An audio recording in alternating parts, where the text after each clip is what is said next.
Muy bien, estamos grabando, podemos comenzar. Bueno, bienvenidos y bienvenidas a todos los que integramos esta mesa número 17 del Congreso Argentino de Hispanistas, 12º Congreso que tiene esta particular modalidad de realización online. La mesa lleva por título Medieval de metros en el siglo XV y la integramos 4 expositoras: Ludmila Grasso, Guadalupe Ficoseco, Claudia Raposo y quien les habla, María Eduarda Miranda. Le voy a dar la palabra a Ludmila Grasso, que trabajás, Ludmila, en la UBA, ¿no? ¿Sí? Está silenciada. ¿Sí? Bueno, es de la Universidad de Buenos Aires y el título de su ponencia, Particularidades métricas y lingüísticas de los poemas en castellano y catalán de Mossèn Barceló en Les Troves à la Hors de la Berge. Supongo que se pronuncia así o algo parecido. Lo traté de pronunciarlo medio en francés y no sé si es así. ¿Sí? Así que tenés la palabra, Ludmila. Muchas gracias. Un pequeño cambio en el título. Ahora mi directora me va a ayudar a compartir pantalla porque no estoy ducha en el Zoom. Ahí está, gracias Cintia. La doctora Hamlin me está ayudando. Bueno, un pequeño cambio y agregué literarias porque el análisis terminó teniendo más profundidad del que esperé en un principio. Así que bueno, empiezo. Les Troves à la Hors de la Berge, y ahora en más Les Troves, impreso en 1474 por Lambert Palmar en su taller de Valencia, es hasta hoy en día considerado el primer incunable literario de la península ibérica. Hay un reciente trabajo de Martos, salido hace muy pocos meses, que ilumina las características de este incunable Sinenoctis. Este impreso es el resultado de un certamen poético en honor a la Virgen, organizado por Luis de Squich, y se encuadra en una serie de concursos líricos que eran muy usuales en la Valencia tardomedieval. A pesar del valor histórico y lingüístico, añadimos literario, de Les Troves, este impreso no ha recibido gran atención por parte de la crítica, de las que destacamos las ediciones de Sanchis Guarner en 1979, Ferrando Francés en 1983 y Martos en 2013 edita la composición número 2 de Joan Ruiz de Corella. Destacamos también 2 artículos, uno propio, publicado en Lemir este año, y uno de autoría compartida con Hamlin, que si bien es previo, viene de una investigación realizada el año pasado, durante el 2020, saldrá el año que viene en la revista RCIM. En estos 2 artículos volcamos los avances en el estudio de los poemas castellanos de Les Troves y proponemos una edición para los poemas castellanos en arte mayor. Sin embargo, las composiciones poéticas de aquellos autores pocos conocidos en el ámbito literario valenciano medieval, más allá de algunas caracterizaciones muy generales que pudimos hallar en estos estudios que nombramos, no han sido trabajadas en profundidad. Este es el caso justamente de Mossèn Francesc Barceló, cuyos únicos poemas conocidos son aquellos 2 que se encuentran transmitidos en este incunable, según afirma Sanchis Guarner, a saber, el número 6, Obrí Obrí, señora vostres cofrents, en catalán valenciano, y el número 7, O Virgen Santa Señora, en lengua castellana. En vistas de profundizar en el estudio iniciado en anteriores trabajos, en esta comunicación buscaremos abordar cuestiones particulares de lengua y métrica en ambos poemas de Barceló, acompañándolo de un primer y muy acotado estudio literario. Sanchis Guarner, Ferrando Francés y Pérez Bosch realizaron valiosos aportes sobre la incidencia cultural que supusieron los certámenes valencianos durante el medioevo. Les Troves, en este contexto, resulta paradigmático por su riqueza lingüística, puesto que no es solamente un cancionero plurilingüe, sino que sus composiciones castellanas presentan interferencias aragonesas y catalanas, como hemos ya adelantado en trabajos anteriores, en los que ya les nombré. Uno de los factores que permite explicar estas interferencias radica en el enclave fronterizo de Valencia, justamente, ¿no? Rodeado por las hablas de Castilla, Aragón y Cataluña, lo que favoreció el contacto de diversas hablas y una mutua influencia que determinó la denominada por Frago García contigüidad geográfica. En el caso particular de Barceló, además, se documenta su relación directa con Yelva, un poblado de habla aragonesa. Para más especificaciones, igual pudimos desarrollar estos puntos en los artículos que les comentaba. Ahora voy a hacer un muy somero relevamiento de las particularidades lingüísticas. Como advertimos en los trabajos anteriores, algunas variaciones de lengua notorias en las composiciones de Barceló en Lestroes pueden deberse tanto a introducciones de aragonesismos o catalanismos en el proceso compositivo y o durante el proceso de impresión, por el cajista o por regulación ortográfica de su editor Fernand Fenollar, tal como nota Ferrando Francés. Pero en todo caso, estas interferencias deben ser consecuencia del carácter plurilingüe propio de la Corona de Aragón y particularmente de Valencia, como ya venimos comentando.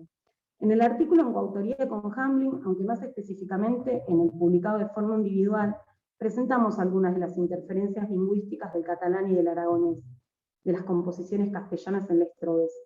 A continuación, los que les voy a nombrar son las características que no han sido publicadas y puntualmente las de la composición catalana, que todavía es muy incipiente mi estudio en ellas.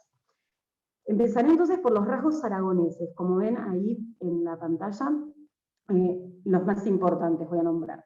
Cambio de timbre de la vocal átono inicial, pérdida de vocal inicial y uso de la U superflua. Como ven, es la utilización de las grafías UU con valor de oclusiva velar sorda. Ahora, rasgos que pueden ser catalanes y o aragoneses. El uso de la H expletiva o inorgánica, confusión gráfica de los sonidos palatales, tónica latina sin diptonga, uso de la L con valor L, uso de la L con valor de L, grafías CH con valor de la oclusiva velar sorda, se mantiene la T final en lugar de la D, esto es, sobre todo en el poema, en la composición castellana es muy notorio, flexión femenina de adjetivos invariables, cambian las raíces de los verbos en pretérito perfecto, formación del plural en NS y grafías N, Y, para representar el fonema oclusivo nasal palatal sordo. Bien, habiendo hecho este relevamiento, nos va a permitir también ahondar en características de metro y rima. Fue necesario sobre todo para eso. Según señala Ferrando Francés, las composiciones del Lestroes mantienen cierta regularidad compositiva y poseen características propias del sistema lírico catalán, a los que ahora voy a llegar. A continuación señalaremos algunas particularidades observadas en ambas composiciones de Barceló que consideramos más relevantes en cuanto al metro y la rima. Voy a empezar por el castellano, que es el que ven ahí en la pantalla.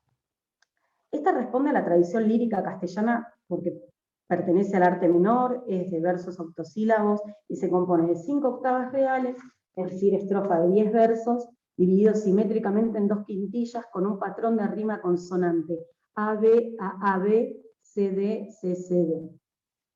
Más una tornada final en quintillas con rima AB, AAB. Este tipo de copla tan castellana se elige, obviamente, pues es el castellano la lengua utilizada por el poeta. Elección, como hemos adelantado en otros trabajos, que debió hacerse para demostrar su maestría poética a través del bilingüismo. La composición catalana de Barceló, que es la que más me interesó, se compone en 5 octavas y una cuarteta, correspondiente a la tornada, que respeta el formato de la cobla estrampa, que pertenece al art major y es exclusiva del sistema literario catalán. A la par, sus versos responden al decasílabo catalán, un tipo de verso que se compone en su formato clásico, como es el caso que acá vamos a analizar, del siguiente modo.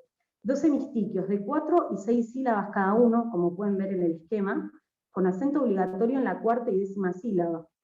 Luego del ictus en la cuarta, presenta una cesura que generalmente cae en término agudo, como es este caso, por lo que se trata de una cesura masculina.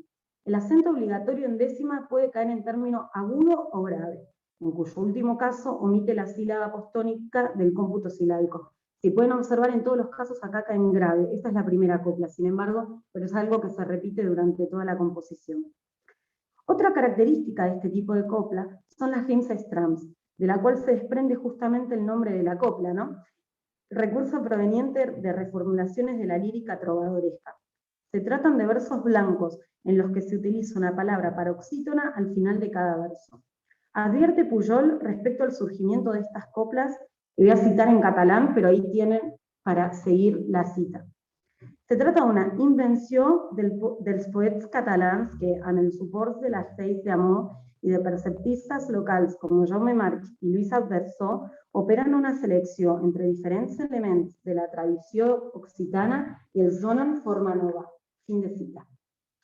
Resulta relevante en este contexto el Tosimany de Lluïsa Bersó, que es un tratado retórico en el que se recogen los preceptos de estas coplas, a las que le dedica singular importancia. Es muy importante el Tosimany, y de Jaume March, por otro lado, ahonda en la particularidad del uso de palabras en final de verso con las denominadas rimes de fénix o rimas de fénix, las cuales se caracterizan por utilizar palabras de belleza, dignidad y singularidad, de difícil capacidad de rima, muchas de las cuales recoge en su Libra de las Concordanzas del siglo XIV.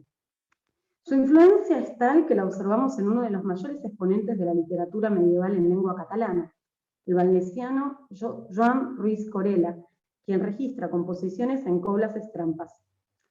La influencia de este tipo de rimas y del trabajo de Jaume March se observa en poetas y certámenes religiosos valencianos del siglo XV, lo cual, según Pujol, se explica porque permite demostrar una excelencia retórica y era muy utilizado en la alabanza de individuos, por lo tanto fue muy fácil adoptar este género para la alabanza, en este caso, como veremos en el Estroves, de María, de la Virgen.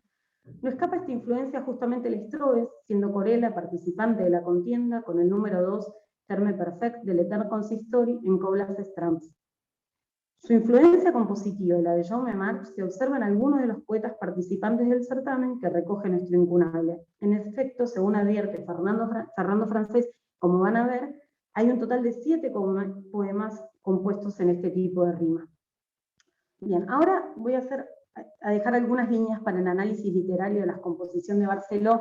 No va a ser un análisis del todo exhaustivo porque ya me detuve mucho en las cuestiones métricas y de lengua, pero me interesó particularmente algunas cosas que espero poder comunicar. Me dedicaré ahora entonces a ahondar en ciertas líneas de análisis. El estudio literario de las composiciones de Barceló desatendido hasta el momento. Eso es lo que me llamó particularmente la atención. Fernando Francés, en su estudio La edición del Estroves, realiza un breve análisis literario de cada una de las composiciones del certamen, dedicándole apenas algunas líneas al poema catalán de Barceló, en las que caracteriza el léxico del poeta y lo relaciona a su pertenencia al estamento nobiliario. Y cito en catalán, ahí está la cita, para si quieren seguirla. El lèxic eminentment aristocràtico-militar de la poesia reflecteix la condició nobiliària del seu autor. Fin de cita. Sin embargo, consideramos que la elección léxica de Barceló en su composición catalana está en realidad influenciada por la temática del poema, la contienda entre el bien y el mal, desarrollada a través de 2 tópicos centrales, el de María Reina y el del Milis Christi. Una breve aclaración. Ahora cada vez que haga referencia a tópicos marianos voy a estar refiriéndome y siguiendo muy de cerca al trabajo que hizo Di Salvo en 2013 en su estudio sobre las cantigas de Alfonso X. En esta primera copla, como ven, observamos el pedido del yo poético por formar parte, feune a mi part, de los bienes, los tresors de María, que Dios le dio en custodia, Déu vos te encomanda. Por lo que le pide que abra sus cofres, los cofrens, a saber, que le haga partícipe de las riquezas que María tiene para ofrecer. El objetivo del yo poético es que la Virgen le permita formar parte de sus filas militares como vasallo de la señora, lo cual remite al tópico de María Domina o patrona. En este pedido del yo poético se anuncia la fuerza del vasallo, tendrés force, gracias a la protección otorgada por la Virgen, representada en la armadura, como ven, yaunas y dacer, que está en negrita, y cuya cualidad las hace incorruptibles, jamás se pot rompre. En efecto, esto demuestra la supremacía de la protección mariana y justifica que el yo poético se arriesgue a pasar frente a las máquinas de guerra, la artillería. El poderío de María en tanto reina se comienza a construir en el último verso de la copla. En este se describen a sus virtudes, a las virtudes, en tanto cualidades positivas, que son las que forman su cetro, su sceptra, objeto que representa su preponderancia celeste. Pasemos ahora a la segunda copla. Aquí se presenta a María con atributos apocalípticos, lo cual introduce una noción escatológica en la composición. En efecto, las imágenes de los versos 2e y 2g refieren al Apocalipsis 12:1-2, pasaje en el que se describe a una mujer vestida de sol, y justamente esto ocurre en la copla, ¿no? Per mantel sol, por manto el sol, vestida de oro, con la luna bajo sus pies, la luna per catifa, es decir, la luna por alfombra, y su cabeza adornada con una corona de 2 estrellas, de estelas gran corona, en el momento de dar a luz. Es decir, hay un intento de referir a este pasaje del Apocalipsis muy notorio. No es casual la elección de María con atributos apocalípticos en esta copla, pues, tal como señala Flores Matute, y cito, las diversas imágenes de la Virgen con atributos apocalípticos servirán luego de canalización para la representación plena de la Virgen Inmaculada. En efecto, Barceló adhiere al dogma inmaculista, muy difundido en la Valencia del siglo XV, según el cual la Virgen fue concebida libre de pecado, puesto que fue elegida antes de la creación del mundo. En oposición, los maculistas sostenían que María había sido concebida con pecado, aunque inmediatamente santificada. La adhesión al dogma inmaculista de Barceló se refuerza de hecho en esta tercera copla, que ahí pueden observar, «Puig vos creá me asalta en lo principio», es decir, entonces a vos te crea más alta en el principio. ¿Quién lo crea? Dios, Él vos crea. Y tuvo lugar entonces la creación de María antes de la creación del mundo, por tanto antes del pecado de Adán y Eva. La construcción de la primera estrofa y la preparación del yo poético para la batalla encuentra su significado completo en la copla final de la composición. En esta se narra la derrota del yo poético a través del campo semántico militar, como vemos allí proyectado. En esta copla final observamos que el vasallo cae en combate derrocado, me ha derrocat, ¿no? Bajo el peso de sus culpas, López de Metz, gran culpas, hirieron con una flecha mortal, feridne a mortal flecha. Luego de esto espera la buena voluntad de María para su salvación. De este modo, a través de la ayuda de la Virgen, es que las heridas se sanarán, res metáfras, gracias al Eillarn, el encanto del obrar maravilloso de la Virgen. Se alude así al tópico de la Mater Misericordiae y a la vez se la presenta como señora que perdona a su vasallo. La intención de Barceló por acercarse a la rime de Fénix influye también en la elección del léxico militar en la composición catalana. Ferrando Francés advierte, aunque no profundiza, con la siguiente afirmación, y cito, Barceló intentado una solemnidad al seus estrams. A continuación mencionaremos solo algunas palabras que colaboran en la construcción de la rime de Fénix en esta composición. Corona, símbolo regio asociado a María. Fénix, ave utilizada para simbolizar a María en la poesía valenciana inmaculística. Pequeño comentario que resulta interesante, que se utilice un fénix y que la rima se llame de Fénix y que sea el Barceló quien decide utilizar esta rima para referirse a María. Tal vez pueda ser parte de posibles análisis. Yaunas, como dijimos que era armadura, artillería, ceptra, símbolo regio, y flecha, única incidencia de esta palabra en todo lo incunable, lo que acentúa su singularidad. Creemos, por tanto, que algunos términos propios del vocabulario militar pueden haber sido elegidos también por Barceló con el fin de utilizar simplemente en su obra la rime de Fénix. La hipótesis de Ferrando Francés respecto a la elección del léxico de Barceló termina por perder fuerza, teniendo en cuenta que en el otro poema, el castellano, carece de imágenes militares, el que compone Barceló. Esto parecería contribuir a nuestra hipótesis de que la elección léxica del autor se explica por el tema de la composición y el uso de la rime de Fénix, y no por la influencia del estamento al cual pertenece. En efecto, en el poema castellano, como observamos aquí, se utilizan ciertos tópicos marianos de los que el poeta se sirve para la loa, a saber, María como mater et filia y María como porta o vía. Finalmente, también se encarga de ensalzar el poeta las virtudes de la Virgen al humanizarla, a través del tópico del Planctus Virginis y, bueno, de la descripción del amor de la madre. Estos dos momentos, amor y llanto, ayudan a construir a María como un personaje más cercano a la naturaleza humana, procedimiento contrario al que se hace en el poema catalán, en el que se insiste en el poder de María como reina del cielo. En este esbozo sobre las características literarias del poema catalán, nos permite dar cuenta de la necesidad de continuar el estudio de Lestroves, y aún más de las composiciones de Barceló. Es necesario seguir ahondando en su relación con cuestiones mariológicas y culturales de la Valencia del siglo XV, que han sido estudiadas en unos pocos poemas de Lestroves, pero no en los de Barceló. Un objetivo superador al de este trabajo será profundizar en el estudio de la literatura catalana medieval, que no ha sido aún desarrollada en el ámbito académico argentino. Muchas gracias. Bueno, muchísimas gracias, Ludmila. Muy interesante. Bueno, vamos a adoptar la misma modalidad que se vino tomando en las distintas mesas, que es dejar las preguntas y los comentarios de los trabajos hacia el final, ¿sí? Entonces, le voy a dar la palabra a Guadalupe Ficoseco, que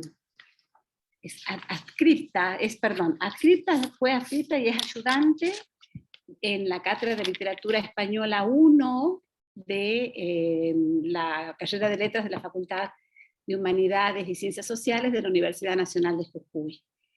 El título de su trabajo es Peinaba yo mis cabellos, el trenzado simbólico entre la figura de la mujer pez y la larga cabellera. Tenés la palabra, Guadalupe, te escuchamos. Buenos días a todos, a todas. Bueno, inicio con la exposición. ¿Se escucha bien? Perfecto. Bien. Peinaba yo mis cabellos, el trenzado simbólico entre la figura de la mujer sirena, pez, y la larga cabellera. Han pasado varios siglos desde las primeras apariciones de las sirenas en la literatura occidental. Recordemos en este sentido el canto 12 de la Odisea, cuando los marineros son hipnotizados con ese armonioso canto que los conduciría hacia la ruina de la embarcación. Y a Odiseo, que sujetado en un mástil con cadenas en el cuerpo, logra sortear esa encantadora tempestad y mantener a salvo a su tripulación. Este inicio griego y la permanencia de la sirena en varios textos a través de los siglos permiten reconstruir la genealogía iconográfica, literaria y simbólica de este ser mítico, rastrear su evolución en diferentes épocas y recuperar los sentidos de sus distintas figuraciones. Este trabajo es una de las derivas de investigaciones previas en torno a la aparición de la figura de la sirena en la literatura medieval hispana, aunque en esta oportunidad se examinará particularmente la relación simbólica que se establece entre la mujer sirena y su larga cabellera, como un posible abordaje para la interpretación que vincula las representaciones del cuerpo femenino en este interesante trenzado simbólico entre la figura de la sirena como mujer pez y la figura de la larga cabellera, ¿sí? Este es un tema que yo vengo trabajando, que vengo rastreando básicamente esta genealogía de las sirenas, y en esta oportunidad, bueno, como ya lo dije, me interesa ver cómo aparece el cabello, por qué el cabello va a ser un símbolo tan fuerte, ¿no?, relacionado con estas mujeres. Empiezo con una breve genealogía de las sirenas. García Gual las describe como aladas y mortitas, hijas del río Aqueló y de una de las musas, que podían ser tanto Melpómene, Calíope o Terpsícore, por lo que heredaron de su progenitor la inclinación a las aguas marinas y de su madre el don del canto y la música. Otra propuesta es la que ofrece Libanio, que cuenta que las sirenas nacieron de la sangre que derramó Aqueló sobre las tierras luego de morir a manos de Heracles. Y a este suceso alude la Helena de Eurípides al invocarlas como vírgenes hijas de la tierra. Las aproximaciones sobre el surgimiento de las sirenas son varias y extensas, pero también mantienen la relación de estas con el agua y las musas. Esto les confiere poderes y capacidades. El nombre Seirén puede relacionarse con el de la soga, Seirá, haciendo referencia a una forma de amarrar, pues la cuerda que usan para atrapar es el canto o la música, es decir, con ellos se hechizan, atraen y apesan. En la odisea que interviene Ulises sobre las sirenas es Circe. En este canto se describe brevemente en qué consiste la peculiaridad de las sirenas, y aquí empezamos a tener estas primeras características, ¿no?, del ser, como por ejemplo el poder del canto, la perdición que lleva seguir el fascinante sonido. Más adelante también se le da a Ulises la clave de cómo sortear este gran encuentro, y va a ser Apolodoro que va a ofrecer una versión de este pasaje también de las sirenas de Ulises, pero va a dar nuevas características, ¿sí? Cito. Esto es de la Biblioteca Mitológica. Después de haber estado con Circe, encaminado por ella, se hizo Odiseo a la mar y costeó la isla de las sirenas. Estas eran Pisínoe, Aglaupe y Teixiepia, hijas de Aqueloo y Melpómene, una de las mujeres. Una tocaba la lira, otra cantaba y la tercera tocaba las flautas, y así persuadían a los navegantes a demorarse. Tenían formas de pájaros desde los muslos. Cuando Odiseo navegaba cerca de ellas, quiso escuchar su canto y por consejo de Circe, tapó con cera los oídos de sus compañeros. En esta cita.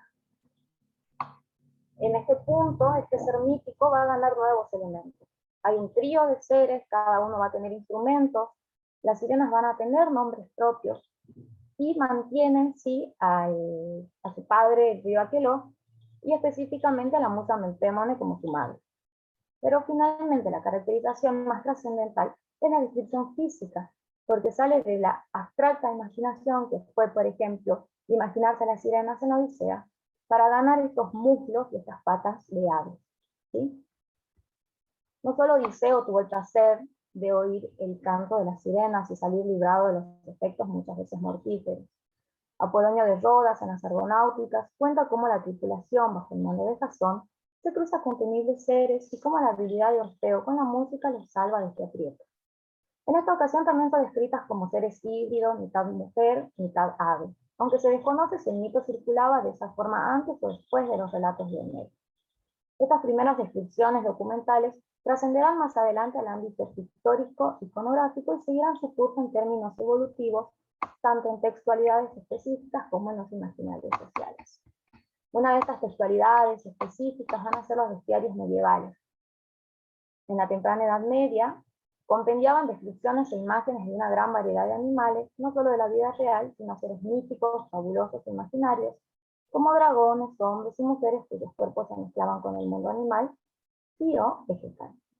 Uno de los cambios más notables de la sirena en los bestiarios, cambio que creemos avanzó más rápido en la iconografía que en la escritura, fue su transformación en mujer pez. Es posible que las distintas tradiciones orales y el recorrido geográfico de las historias que involucraban sirenas decantaran en este cambio fisionómico. Lo que sí se mantuvo en la mayoría de los textos fue la condición hipnótica del canto. Algunos le daban connotaciones mortíferas, otros resaltaban su armonía, o ponían el acento en el deleite de la musicalidad de sus voces. Acerca de este cambio fisionómico, más adelante se va a dar una hipótesis, ¿no?, de este cambio de mujer ave a mujer pez. Continúo. Los bestiarios se escribían generalmente en latín y su finalidad era didáctico-moral, pues se concebía como un repositorio de ejemplos para el uso de los sermones. Por un lado, sugerían a los lectores conductas para su edificación moral, y por el otro, daban cuenta de la existencia de seres ocultos de la naturaleza de los que había que cuidar, para señalar sobre todo la gloria de Dios. Esta tradición se conecta también con el carácter lujurioso que se atribuye generalmente a los seres monstruosos, pues la lujuria viene de la mano de la asimilación que desde comienzos del siglo XIII se dio entre distintos animales y pecados capitales. En consecuencia, la representación de las sirenas en los bestiarios buscaba corregir el peligro derivado del goce sensorial y corporal que se creía alejaba al alma de la gracia de Dios. Con el tiempo, por su condición de mujeres hermosas, de canto hipnótico y figura sensual, pasarán a representar a las mujeres de poca moral, pecaminosas, y que incitan de hecho al deseo, al pecado, ¿sí?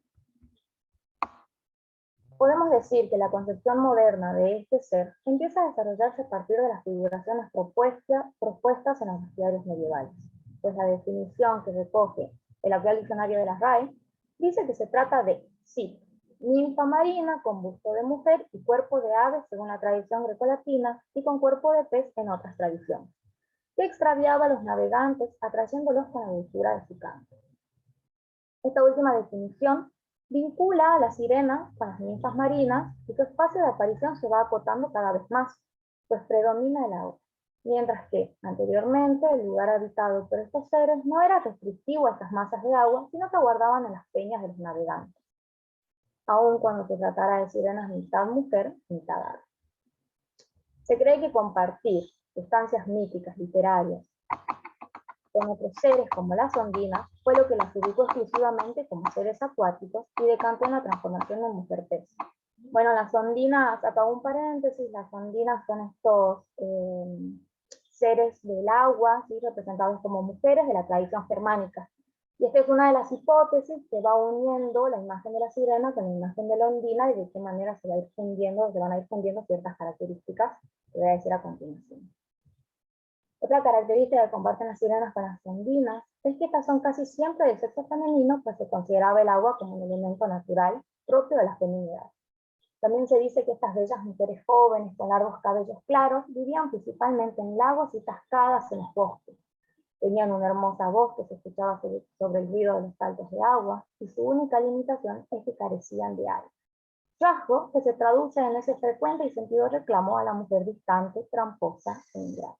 Entonces, en este punto, hay un evidente parentesco, y justamente es preciso nombrar a las ondinas porque insertan los nuevos elementos para las representaciones de las sirenas, ¿sí? Esta suerte de unión entre ambas figuras se mantuvo y cobró fuerza en forma de imaginarios de una mujer de larga cabellera, voz hipnótica, habitante de las aguas, sin alma o sentimiento, características presentes tanto en la escritura como en el iconografía.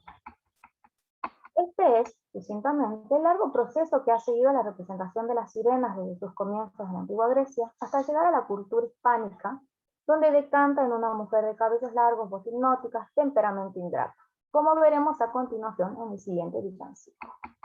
Ahora voy a recitar un villancico, ¿sí?, que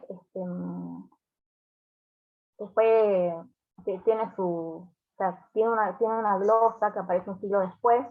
Se la encuentra por primera vez en el Cancionero Musical de Palacio alrededor de 1502, y un siglo después va a aparecer con una glosa muy interesante que las que voy a analizar a continuación.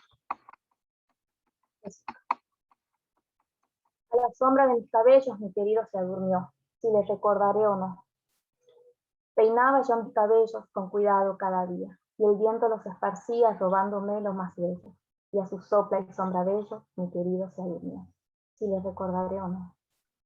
Díceme que le da pena el ser de extremo ingrato, que le da vida y le mata esta mi color morena, y llamándome sirena, él junto a mí se durmió, si les recordaré o no. La glosa de este primer villancico breve que tiene como motivo a los cabezos trae consigo la presencia de la sirena.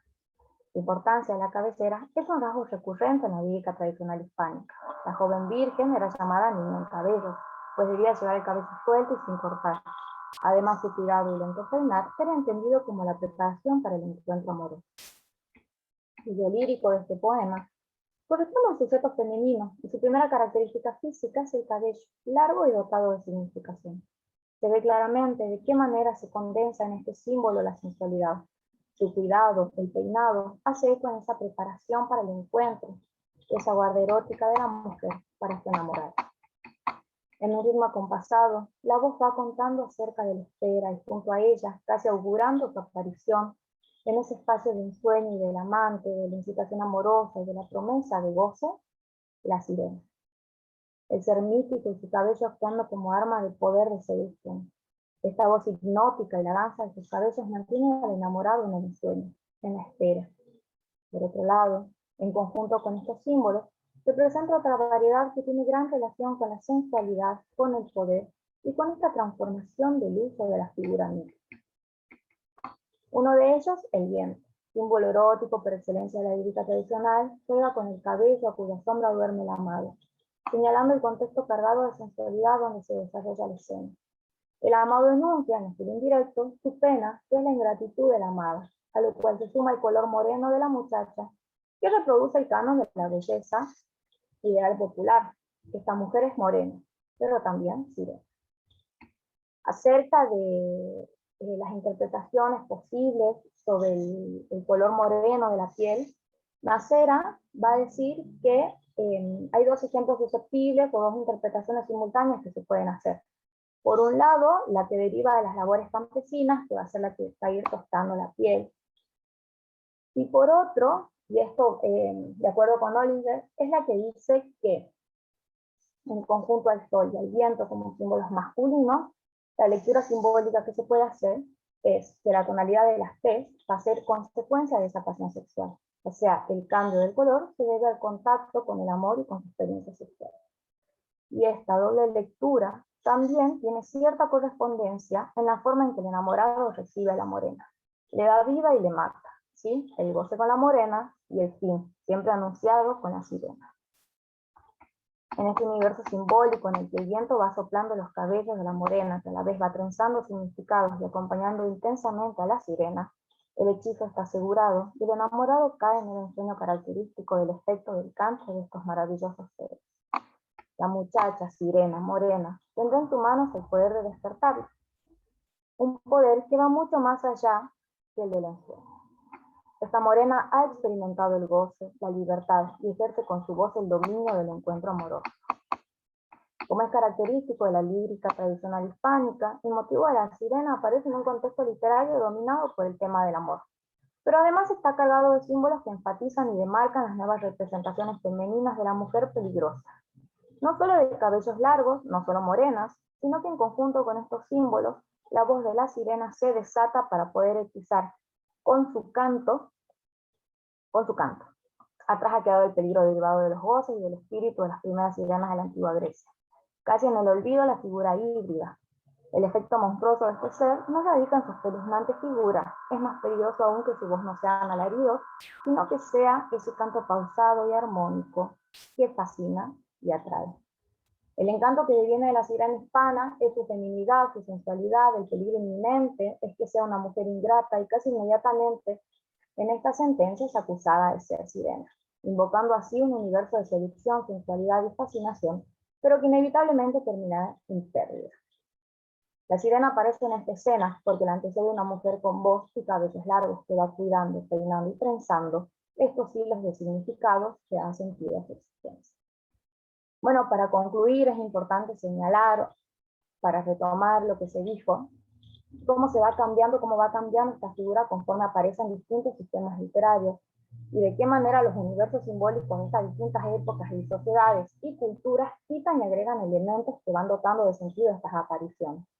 También seleccionan, dejan en el olvido otras características, y a pesar de no mantener una figura híbrida y agregar elementos como el cabello, el viento y la piel morena, y otros como el canto y la voz que forman parte de la esencia de este ser, permite continuar las lecturas y permite continuar las distintas interpretaciones, contemplando los elementos que acompañan, renuevan y amplían estas significaciones en cada una de las particulares apariciones de estas sirenas. Muchas gracias. Muchas gracias, Guada. Muchas gracias por tu exposición. Bueno, ya hice algunas anotaciones. Espero que también la gente que está escuchando y que está participando de la mesa, bueno, vaya siendo motivada a hacer preguntas, ¿no?, sobre las dos ponencias que vamos escuchando. Bueno, voy a dar la palabra a Claudia Raposo, de la Universidad de Buenos Aires, que nos va a presentar su ponencia Amores Perros, pasión y rabia en el cancionero del siglo XV. Gracias. Tenés la palabra, Claudia. ¿Se ve? ¿Se escucha bien? Perfecto, perfecto. Muy bien. Inicio entonces. Bueno, introducción. Si bien es relativamente abundante la presencia de imágenes animales en la poesía cancioneril castellana del siglo XV, en ocasiones es problemática su clasificación retórica, como es el caso del poema del poeta gallego Juan Rodríguez del Padrón, Ham Ham, oíd que rabio, en el que yo poético se ha metamorfoseado en un perro rabioso o, según algunas interpretaciones, en un licántropo. Este trabajo intenta analizar esta composición desde la perspectiva de la zoopoética, reflexionar sobre la problemática de liminalidad humano-alterhumano, destacar la importancia del contexto en todos sus alcances para su interpretación y contestar el interrogante: ¿por qué el animal elegido por el poeta es un perro? Discusión. Desde siempre, en los aspectos concretos de la existencia, pero fundamentalmente a través del lenguaje, al menos en nuestro entorno cultural, los animales han estado allí para trazar los límites de la conciencia del hombre como tal. La engañosa y conflictiva diferencia entre humano y animal coloca a este en el papel de servir tanto de espejo como de contraste frente y contra el cual el hombre construye su identidad. Un ejemplo de esto es la definición aristotélica del hombre como zoon, logon, ekon, el animal que posee lenguaje. La capacidad de discurso es un suplemento a la animalidad compartida que permite construir la noción de hombre como el animal con autoconciencia, razón y todo lo que conlleva, historicidad, subjetividad, etc. Pero así como humano es un constructo, animal también lo es, para definir aquellos seres vivos con los cuales comparte algunas características, como la sintiencia, según la sensibilidad de la época, obviamente para Descartes no hubiese sido así, o el movimiento voluntario. Esta perspectiva logocéntrica que estructura la comprensión humana del mundo se evidencia no solo en la concepción del animal de la realidad extralingüística, sino también del animal discursivo. Tradicionalmente el animal se usó como metáfora o imagen de sentimientos o rasgos humanos, como el hombre es el lobo del hombre, la célebre frase de Hobbes, o la sierva carísima y graciosa gacela del libro de los proverbios bíblicos. O como personificación de caracteres, en el caso de los animales parlantes de las fábulas, que son máscaras del humano más o menos estereotipadas, tal como el zorro astuto o el cordero inocente, o los del refranero, que no hablan, pero configuran una comparación directa con conductas o circunstancias humanas. El antropocentrismo inherente a estas posturas ha sido cuestionado desde el inicio del siglo XX. Se puso en tela de juicio la explotación metafórica de los animales, y los escritores y algunos pintores, como Marx, intentaron dejarlos hablar por sí mismos. Desde una perspectiva crítica, estos cuestionamientos y la interrogación sobre la presencia animal en la literatura dio lugar a lo que hoy se llama zoopoética. Si bien la primera mención del término la hizo Derrida para referirse a la presencia del animal en cualquier género literario, el objetivo de la zoopoética no es relevar los animales que aparecen en los textos, algo tal vez más cercano a los estudios animales, sino, citando a Cary Driscoll, investigar la cuestión de la zoopoiesis, es decir, tanto la creación del animal como la creación por medio del animal en la literatura, lo que implica siempre repensar la constitución del animal en y a través del lenguaje, y la constitución del lenguaje en relación y en oposición a la figura del animal, ya que es el lenguaje lo que aparentemente nos diferencia de ellos. Al plantear estos puntos de análisis, la zoopoética se sitúa en la frontera humano-animal y revela la inestabilidad y precariedad de esta división. Es innecesario aclarar que Juan Rodríguez del Padrón no compartía estas inquietudes contemporáneas acerca del animal y el lenguaje, y la búsqueda de una perspectiva no humana, pero al expresar su sufrimiento amoroso en Ham Ham o Ir que rabio, cumple con los dos aspectos que mencionáramos con los que pone el foco la zoopoética: la creación de un animal, en este caso un perro, en el poema, como la creación del poema a través del campo. He aquí el texto. Ops. Un momento, que estoy teniendo como un problemita en este momento. A ver, un momento, No sé qué pasa que no puedo avanzar. ¿Me declara? Ayuda.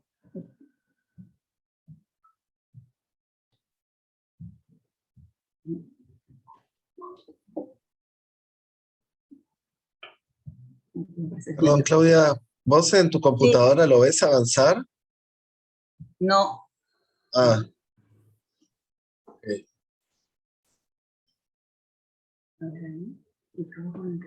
No se puede con el teclado. A ver. La pantalla se ve, ¿no? Sí, la pantalla se ve. Ahí está, ahora sí avanza. Ahí está. Acá se puede. Bueno, perdón, Qué momento de tensión. ¿Con qué avanzaste? ¿Con la tecla? ¿Con el cursor? Muy bien. Tengo asesora, vieron que los millennials son especialistas en asesorar a madres que no son millennials, justamente. Muy bien, el poema es el siguiente. Ham ham, huir que rabio, con rabia de vos no trabe, por trabar de quien agravio, recibo tal y tan grave. Si yo rabio por amar, esto no sabrán de mí, que del todo enmudecí, que no sé sino ladrar.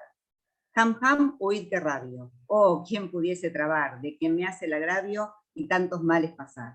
Ladrando con mis cuidados, 1000 veces me viene a miente, de lanzar en mí los dientes y me comer a bocado. Ham ham, huid que rabio, aullar, pobre sentido, pues os hacen tal agravio, dad más fuertes alaridos. No cesando de rabiar, no digo, si por amores no valen saludadores ni las ondas de la mar. Ham ham, huid que rabio, pues no cumple declarar la causa de tal agravio, el remedio es el callar. Sabemos que es un can por la onomatopeya del ladrido, por la acción de ladrar, por la mención de la rabia, confirmada por la alusión a dos remedios populares contra la hidrofobia, los baños de mar y los saludadores. El yo poético se construye como un perro, y no cualquier perro, es un perro rabioso.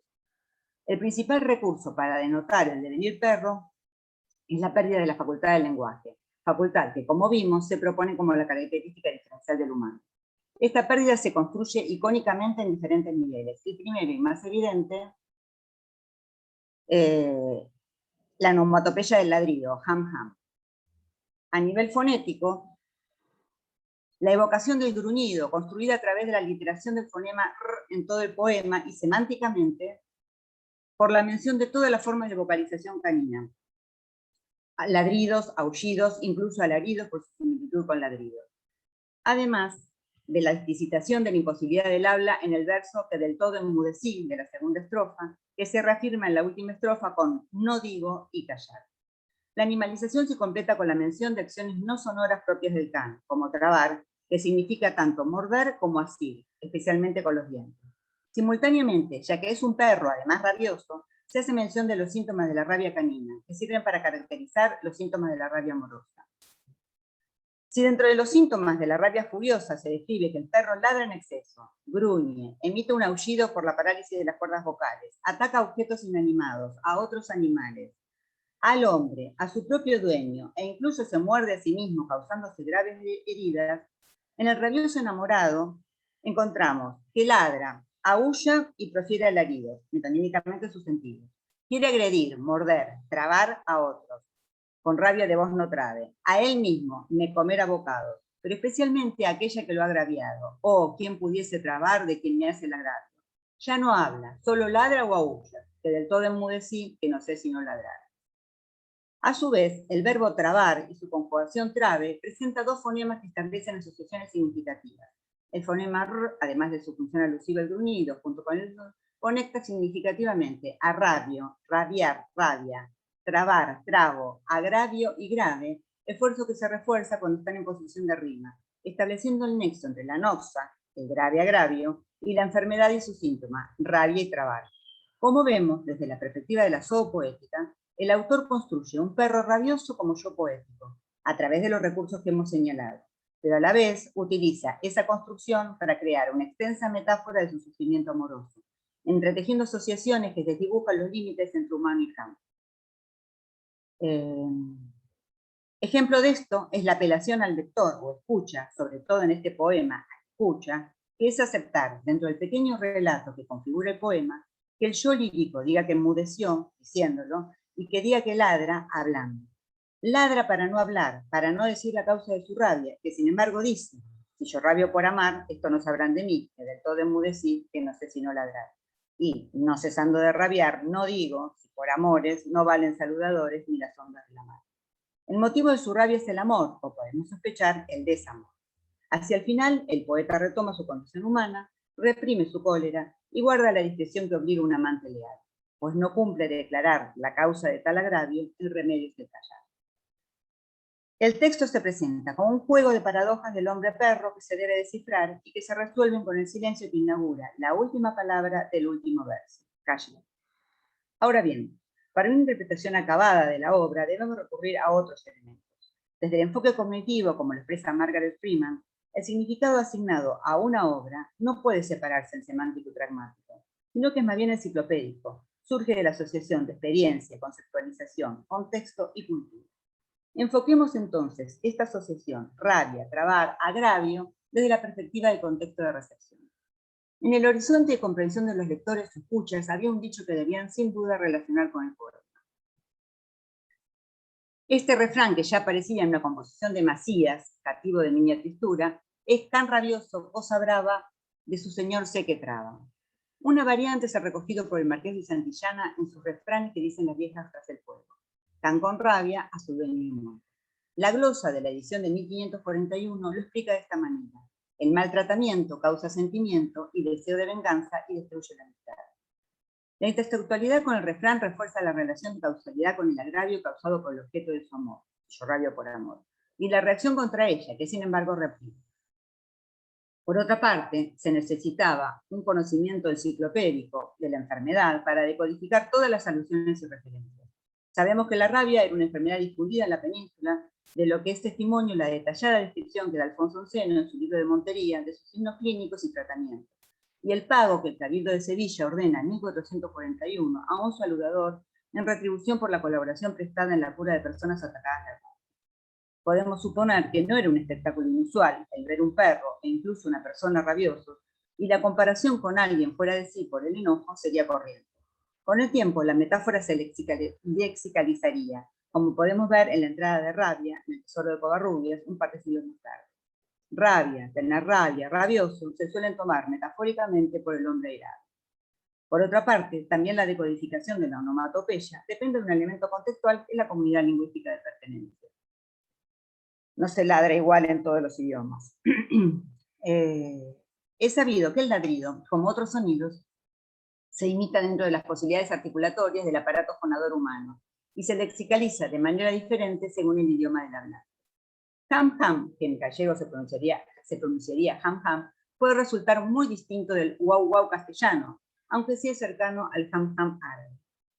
Pero en el diccionario de Francisco Rosal de 1611, no sé si se lee arriba la definición, encontramos el lema ham, cuya definición es la voz del perro grande por lo que suena, que no se presenta en ningún otro de los diccionarios históricos.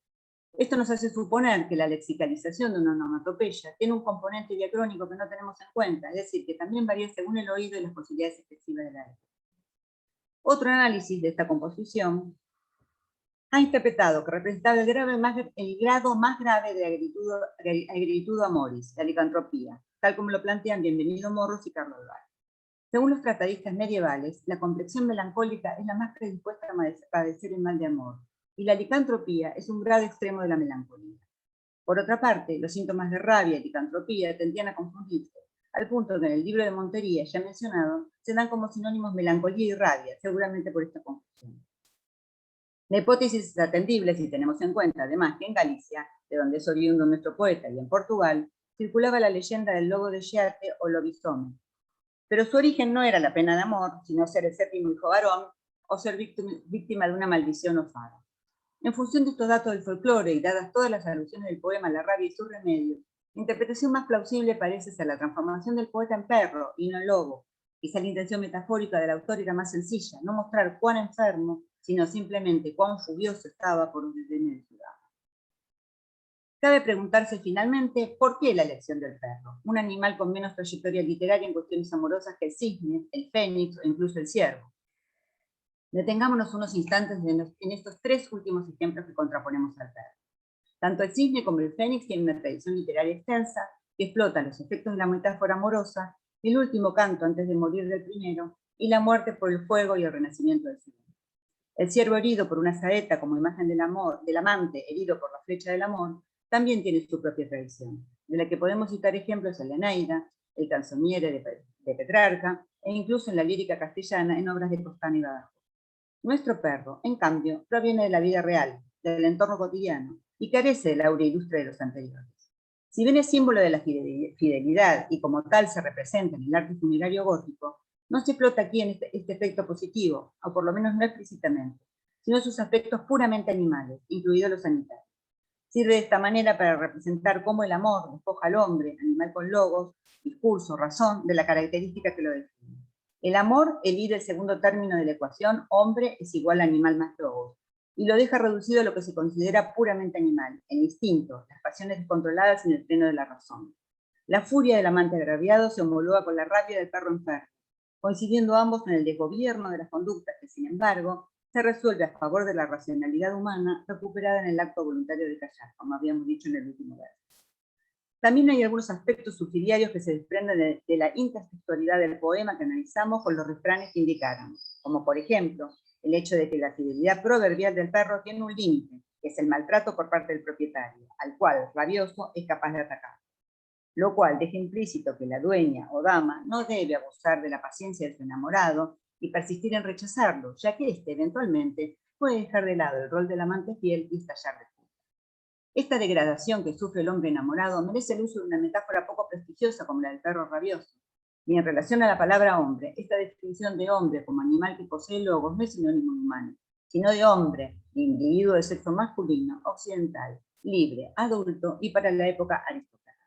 De esta manera, la degradación a Kant entabla otras pérdidas, implícitas pero no construidas discursivamente. Conclusiones. Tengo la esperanza de que este trabajo constituya una modesta respuesta al interrogante de la zoopoética sobre cómo operan los animales en los textos literarios. Es decir, y citando nuevamente a Driscoll, pensar el animal no como un mero tropo en el arsenal poético de un autor, que podría reemplazarse fácilmente por otro, sino como un problema específico de y para el lenguaje y la representación como tal. Fin de cita. Por otra parte, cuestionar las categorías humano y animal en un texto medieval opera como una suerte de extrañamiento que pone de relieve la controversia actual sobre la supuesta superioridad de la especie a la que pertenecemos en el contexto de crisis que vive nuestro planeta. Particularmente, si hay algo que me resulta apasionante de estudiar el pasado, es cómo ilumina los problemas del presente al ponerlos en perspectiva histórica. Por último, espero que la respuesta al porqué de la elección del perro también haya arrojado alguna luz sobre la concepción del amor, la pasión, el despecho y el rol del género en los poetas del cancionero. Nociones que, aunque parezcan lejanas, trascienden las barreras históricas que llegan hasta nuestro presente. Muchas gracias. Gracias, Claudia. Qué interesante tu trabajo.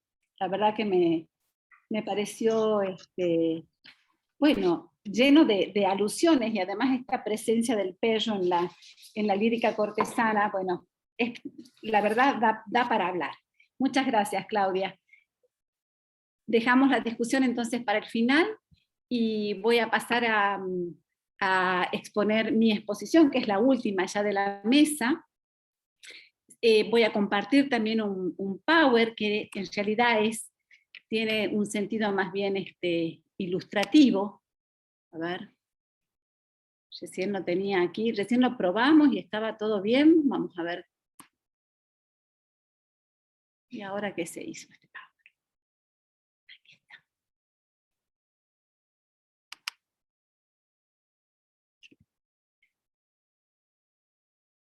Ahí se está abriendo. ¿Me dicen si lo ven? Todavía no. ¿Todavía no? Yo ya lo tengo en mi pantalla. Quizás tengas que volver a compartir la pantalla. Si A lo ver, abriste. a ver. Sí. Ahora salgo. A ver. Compartir. Acá está. Ahora sí. Ahora sí. Ahí se Bueno, ve. sí. Ahora sí. Bien, fantástico. Lo voy a poner en... ¿Ah?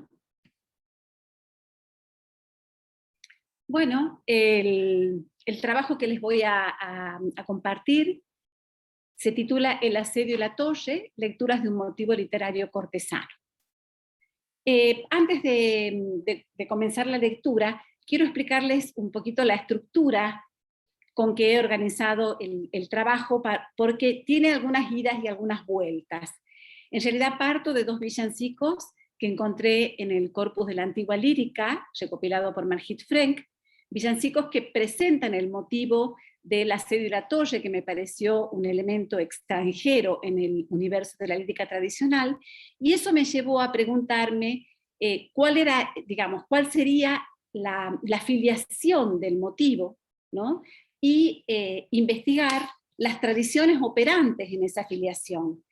Encontré 2, que son las que voy a analizar, una de origen latino que conecta con el Militia Amoris de Ovidio, y un segundo entronque que conecta con la poesía alegórica amatoria, especialmente con el Roman de la Rose del siglo XIII, y digamos, lo que hago es tratar de hacer como una desconstrucción del motivo, conectando con otros, no solo con los patrones que rigen el motivo, que lo estructuran, sino con algunos otros elementos que tienen que ver con el contexto en donde se inserta. Luego, el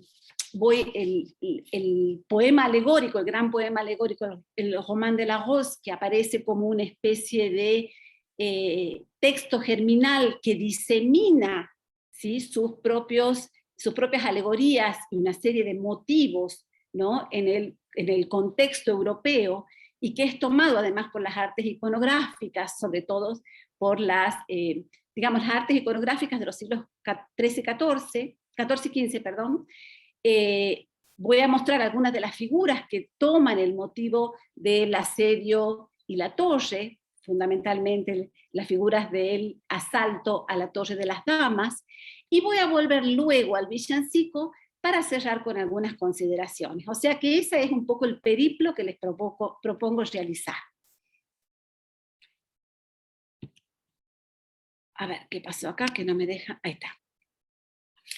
En este trabajo me propuse realizar una lectura deconstructiva de un motivo literario cortesano propiamente medieval, el asedio al castillo o a la Torre de las Damas, que hallé de manera sorpresiva, al menos para mí, en dos villancicos tradicionales hispánicos, incluidos por Margit Frank en su nuevo corpus de la antigua lírica popular hispánica, en el volumen 1 específicamente, bajo el apartado que titula «Dadme alegría, no me deis pasión».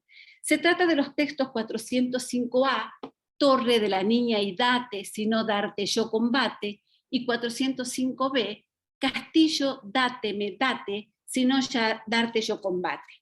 El primer villancico proviene del cancionero musical de Palacio de fines del siglo XV, donde aparecen dos versiones del mismo tema con distinta musicalización, mientras que el segundo se encuentra glosado con 4 estrofas en el cancionero Flor de Enamorados de Juan de Linares, editado en Barcelona en 1601, pero del que se sabe que existe una versión anterior, según ha trabajado Rodríguez Morínigo, que es de 1562. Margit Frank, siguiendo la metodología empleada a lo largo de su magno corpus, separa los villancicos de su glosa y anota únicamente los dísticos iniciales, a los que considera como elemento nuclear de procedencia tradicional y popular, colocando a pie de página su fuente y primer verso de cada glosa. En esta primera parte de mi trabajo consideraré solo los villancicos iniciales, pero hago la aclaración que el trabajo va a continuar incluyendo las glosas. ¿Por qué? Porque las glosas me permiten conectar estos textos con toda una tradición que aparece en el cancionero cortesano y que además tiene sus proyecciones en composiciones de Jorge Manrique, de Juan de la Encina, de Juan de Torres y Juan de Tapia, que constituyen, digamos, el segundo corpus de mi investigación. El motivo que entrama ambas composiciones es el asalto de la mujer en la torre o el asedio al castillo de la dama, elemento que resulta exótico en el paisaje lírico de la poesía popular tradicional hispánica. Recordemos que el villancico tradicional es un breve texto anónimo, oral y cantado, de origen ilocalizable, que circuló en los espacios periféricos del universo social del Bajo Medioevo. Estas periferias populares, subalternas, campesinas, funcionaron en los márgenes de las instituciones dominantes, iglesia y estado feudal, libradas al fluir de la vida del pueblo, habitantes de la villa, villanos, de ahí el nombre villancico, que componían sus cantos de amor, de trabajo, de duelo, para su propio consumo cultural. Desde las periferias del universo semiótico, estas composiciones amalgamaban libremente fragmentos discursivos provenientes de diferentes esferas de la vida social en una operatoria de collage que podía entramar una gran cantidad de significantes. Hacia fines del siglo XV y durante el XVI, fenómeno que se proyecta hasta mediados del XVII, el canto de villanos fue expandiéndose a los ámbitos cultos y cortesanos como consecuencia de un fenómeno de revalorización del arte poético musical del pueblo, muy estudiado por Margit Frank, que tuvo como epicentro las cortes de Aragón, de Navarra y Castilla.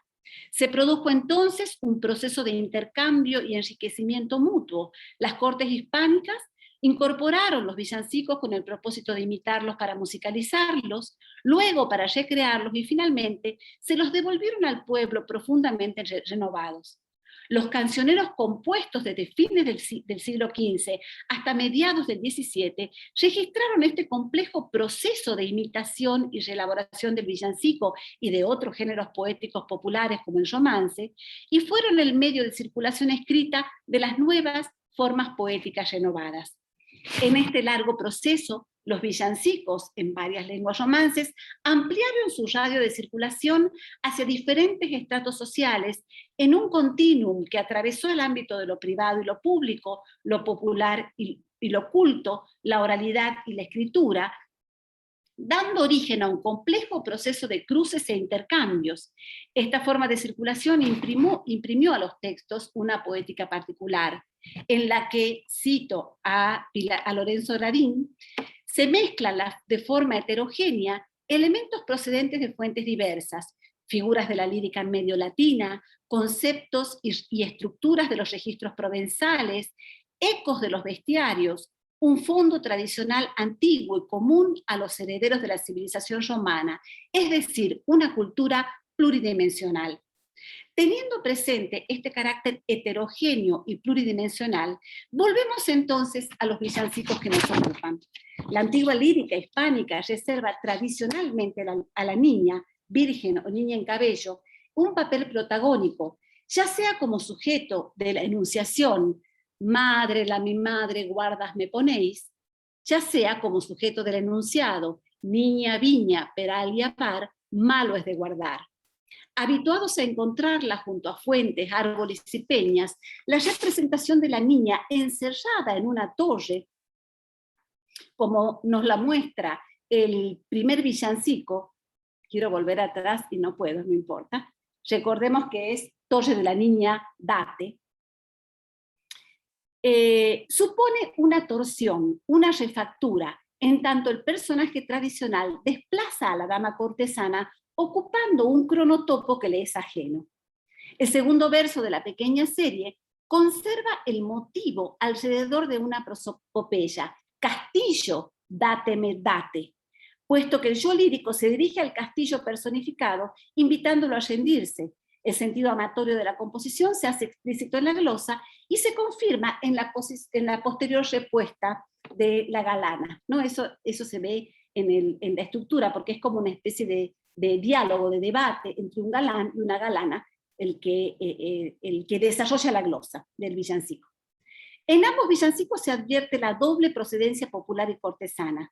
Por un lado, la raigambre tradicional popular está presente en los rasgos formales de la breve estrofa, tanto en el carácter formular del segundo verso, si no darte yo combate, que se repite con una leve variante en uno y otro texto, como en los elementos del estilo, el binarismo estructural, el uso del apóstrofe, el vocativo y la reiteración castillo, date, me date.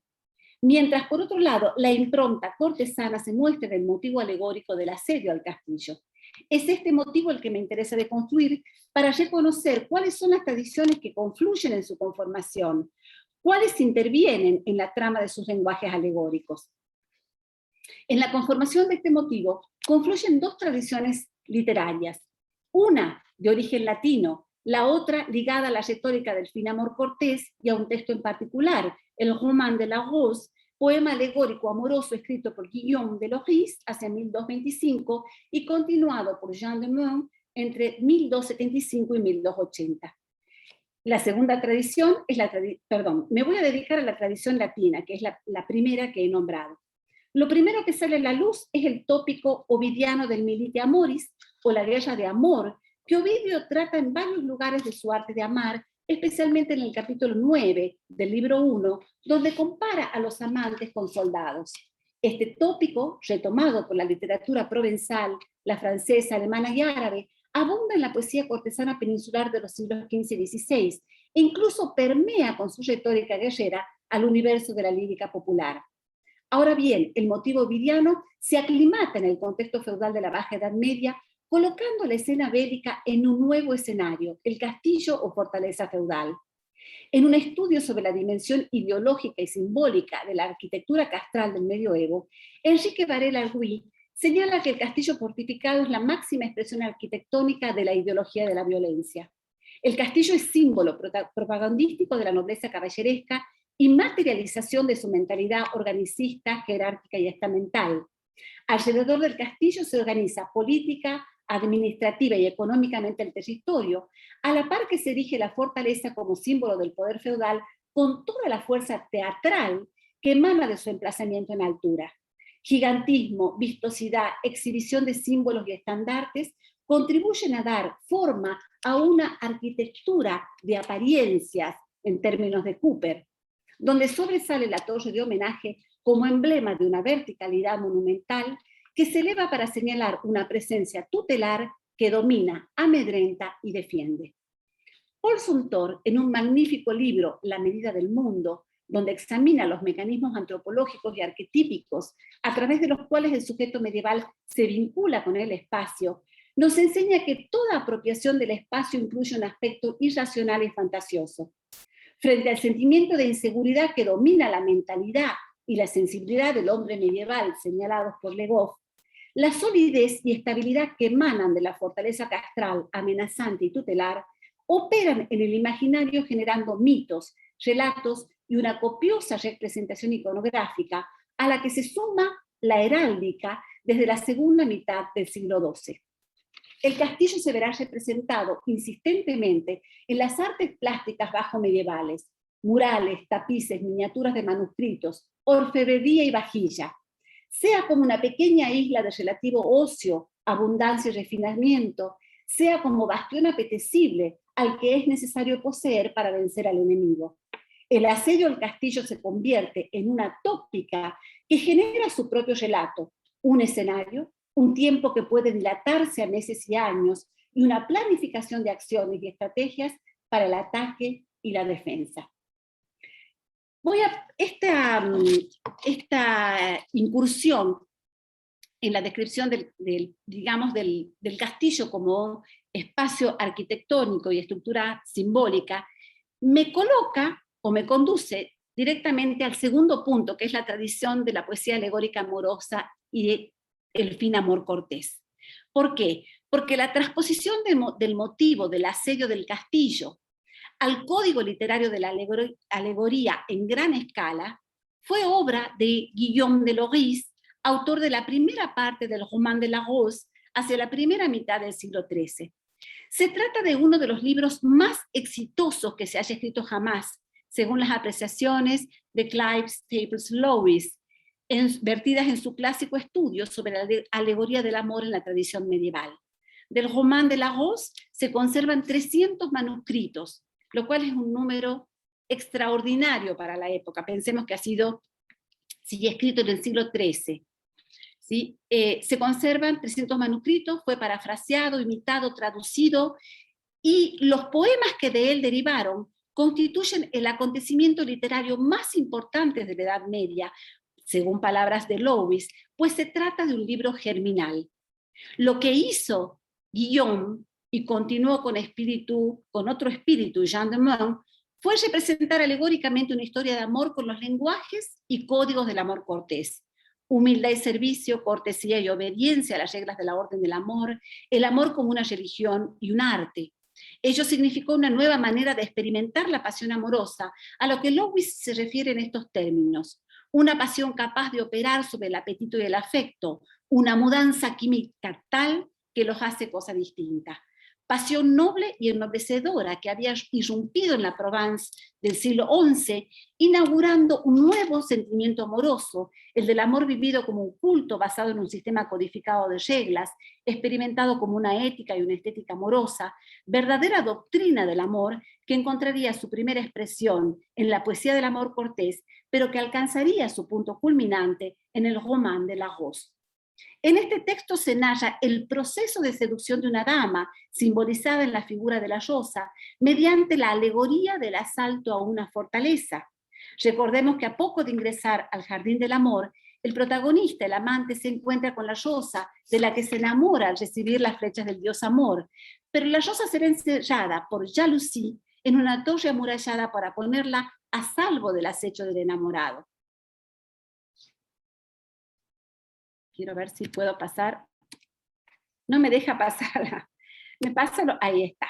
Fíjense, ahí se ve claramente, este es un manuscrito del Roman de la Rose de 1305, donde se ve al amante, ¿no? La vieja le está dando entrada al amante. Esto es una circunstancia previa a lo que va a ser después el asedio guerrero al castillo, ¿no? Con la ayuda de Cupido y de la diosa Venus, en todo el relato alegórico, ¿no? del román, pero se ve claramente cómo aparece el enamorado, la vieja lo deja entrar, ¿no?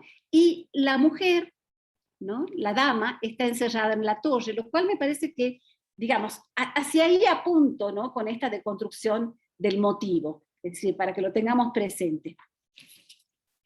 La alegoría es un método y una forma de expresión, mientras que el simbolismo es un modo de pensamiento, afirma Lewis. La alegoría es la vía a través de la cual lo imperceptible, golpeando a las puertas de la conciencia poética, se transforma en una apariencia sensible. Ella recurre a la personificación de las realidades inmateriales y de las vivencias subjetivas, otorgándoles una entidad corpórea.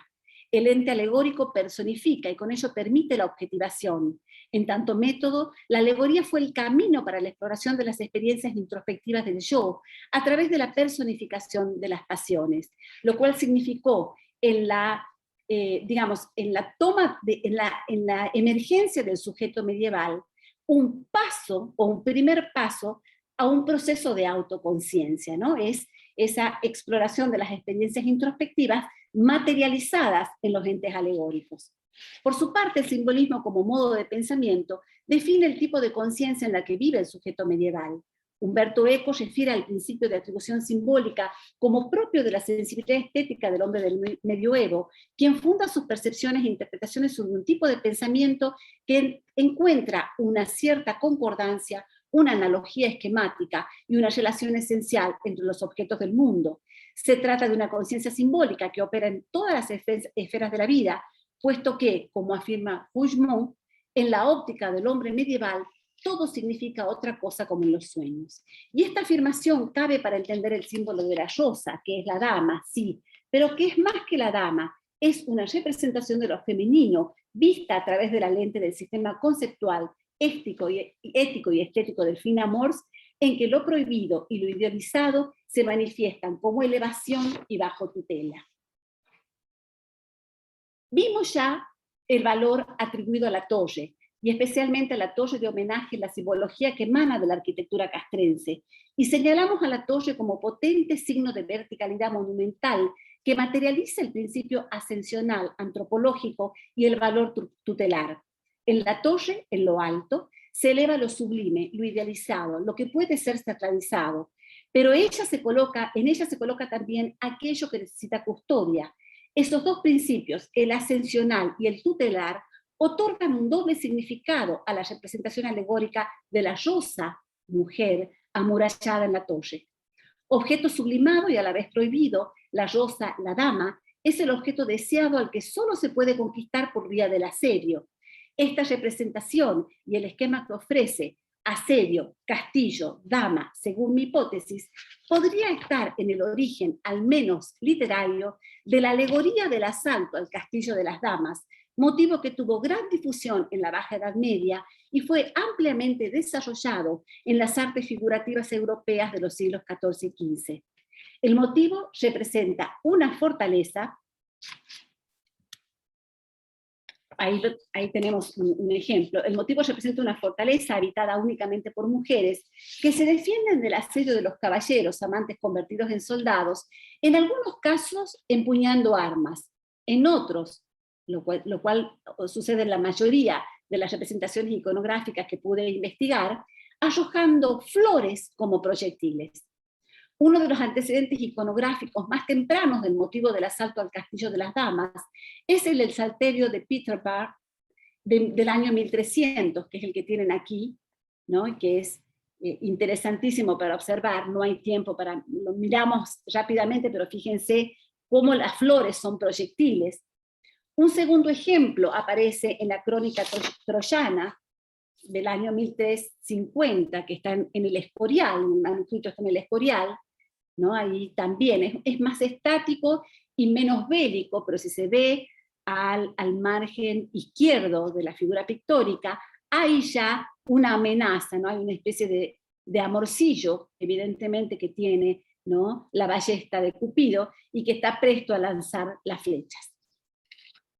Y un tercer ejemplo, el que me parece tal vez el más interesante a los efectos de esta construcción, Es un plato de cerámica que hallado en Valencia, que pertenece a los siglos XIII y XIV, donde aparecen, ¿no?, dos mujeres en una torre y que tienen flores en las manos. Fíjense que evidentemente las flores además tienen todo el aspecto de ser rosas. Lo voy a dejar ahí. El recorrido deconstructivo por el motivo alegórico del asalto a la Torre de las Damas nos conduce de regreso a los villancicos que motivaron la pesquisa. Vuelvo a los textos que recorren los tres elementos del esquema: asedio, castillo o torre, dama o niña, que ahora dicen más de lo que inicialmente leíamos al comienzo. Me interesa detenerme en el primero, en el sintagma torre de la niña, torre a la cual se invoca con tono imperativo, solicitándole la rendición bajo amenaza de iniciar un combate armado. Torre de la niña y date, si no darte yo combate. Lo llamativo es que la voz enunciativa se dirige a la torre cuando el objeto de deseo o el sujeto asediado es la niña. Si observamos el sintagma, advertimos una aparente inversión semántica, pues es a la niña de la torre a quien van dirigidas las palabras del interlocutor. En el enunciado, la niña y la torre están vinculadas por una relación sintagmática que señala a la niña como aparentemente dueña de la torre, pero en el plano de la enunciación, torre y niña aparecen identificadas por una relación metonímica más compleja. Recordemos que la metonimia es una figura retórica de pensamiento que consiste en designar una cosa con el nombre de otra, con la que existe una relación de continuidad espacial, temporal o lógica, por la que se designa el efecto con el nombre de la causa, viceversa, el signo con el nombre de la cosa significada, el contenido con el nombre del continente. La relación de contigüidad entre la torre y la niña responde a una lógica simbólica, cuyos significados hay que buscar en el plano del imaginario medieval, donde se entrelazan representaciones simbólicas, sociales y culturales en torno a las mujeres, y específicamente en torno al cuerpo femenino. En el primer villancico la niña desplaza a la dama y la torre desplaza a la niña, mientras que en el segundo es el castillo el que desplaza a la dama y a la niña. Esta operatoria puede ser realizada porque entre la dama y la niña hay un elemento implícito compartido, elidido o sugerido en el caso del villancico, que es el símbolo de la rosa. Simbolismo floral que puede ser interpretado en varios niveles, desde el más biológico, que provee el discurso pseudocientífico medieval, ¿no? Que dice lo siguiente. Dice, lo que la gente comúnmente llama flores, ¿no?, es esa forma especial de purificación, la menstruación. Así las mujeres, sin sus propias flores, están privadas de la facultad de concebir. El texto pertenece a un tratado de Trótula, Lamérico, ¿sí?, y está citado por Bertini. Si las flores tienen que ver desde el discurso biológico, no con la sangre menstrual, pero si vamos a otros planos del análisis del símbolo, ¿no?, el significado viene dado por el simbolismo natural también que hallamos en las canciones populares de la Europa medieval, donde la vida erótica y la fecundidad humanas aparecían diseminadas en los elementos de la naturaleza y donde el florecer de la rosa señala el inicio de la vida sexual de las mujeres. Recordemos ese villancico tantas veces citado: no pueden dormir mis ojos, no pueden dormir, y soñaba yo, mi madre, 2 horas antes del día, que me florecía la rosa, el lirio sobre el agua frida, no pueden dormir. Esta perspectiva abre una nueva deriva para esta investigación, que por un lado se propone profundizar los sentidos del símbolo de la rosa, no solo en relación con el cuerpo y la sexualidad femenina vigilados, ¿sí?, es sexualidades, cuerpo y sexualidad que necesitan articularse o conectarse con esa imagen ascensional, esa imagen tutelar, ¿no?, de la torre, ¿no?, que aparece en el motivo de la alegoría, sino también con el poder que parece otorgarle la representación alegórica a esas rosas que arrojan las mujeres desde sus respectivas fortalezas, atendiendo a que esas flores en la trama de la alegoría funcionan no solo como objetos de deseo, recordemos cómo las exhiben esas muchachas dibujadas en el plato valenciano, sino también como armas. Es decir, la próxima deriva de la investigación va a ser trabajar, seguir investigando respecto del símbolo de la rosa, ¿no? Cómo va en este proceso de desconstrucción del motivo del asedio a la torre, ¿no? A la torre de las damas, cómo ese símbolo que está implícito, de alguna manera que está aludido en la niña de la torre, ¿no? Lo que evidentemente el asedio es, ¿no? Lo que está siendo asediado es el cuerpo de la niña, y lo que está siendo reclamado, ¿no es cierto?, es en términos concretos el virgo, ¿no? La virginidad de la niña, y cómo la rosa aparece como desplazándose en la simbología medieval y en la simbología que retoma sobre todo la lírica tradicional, ¿no? En esas vinculaciones, pero por otra parte como un elemento que otorga un poder. ¿Y por qué? Cuando nosotros trabajamos en la glosa de los villancicos, la glosa va mostrando otros caminos, ¿no? Va mostrando ese poder de alguna manera, seguramente un poder confinado en lo simbólico, pero que genera, ¿no? Esto que Claudia trabajó en su exposición, que genera una retórica en la que se atribuye un poder tal a esa mujer encerrada en la torre, ¿no? Que es capaz de, digamos, de convertir a quien la asedia en un ser, no solo en un sujeto sufriente, sino también en un sujeto que se encierra a sí mismo en otra torre, que es la torre del padecimiento amoroso. Esta torre del padecimiento amoroso como una imagen alegórica es la que va a estar trabajada, ¿no? es la que se lee en las glosas de ambos villancicos, que estando en mayor estrecho, entonces está más fuerte la hace el combate a la torre, ¿no? O proceda de ti el contento que a mi corazón debate. Todas esas imágenes que aparecen en la glosa, que no he tenido tiempo de desarrollar en esta exposición, conectan con algo que es muy interesante, que es cómo la alegoría del castillo, ¿no? Del asedio al castillo, o del castillo como espacio, digamos, de exploración de una subjetividad, o como espacio alegórico y como matriz literaria, va a alimentar toda una corriente, toda una línea de castillos alegóricos, de escalas de amor, ¿sí? en la lírica cortesana, ¿no?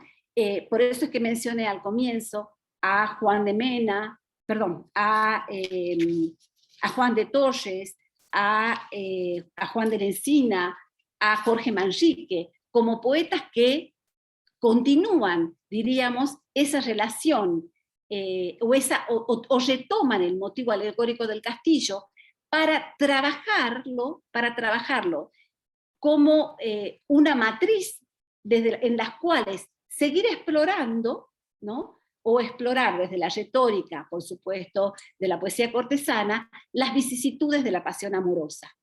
Y cómo además esa alegoría del castillo, la alegoría, la figura del castillo, la figura alegórica, va a continuar siendo explorada, ¿no? Al punto tal que Santa Teresa, ¿no? Escribe las moradas o el castillo interior, ¿no? Para seguir, ¿no es cierto?, explorando ya las vicisitudes de la interioridad, ¿no? Desde una perspectiva mística. Bueno, ese es el recorrido, ¿no?, deconstructivo al que me llevaron estos dos villancicos que me resultaban tan ajenos al universo, al clima del universo lírico de la poesía tradicional. Bueno, acá concluyo mi exposición.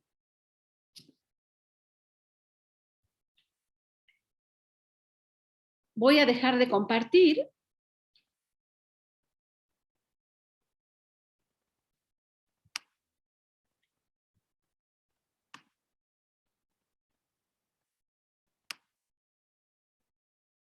Y Bueno, abrimos paso al debate, a los comentarios, tenemos unos minutitos. No sé, bueno, las preguntas que puedan haber, a mí, yo había hecho algunas anotaciones,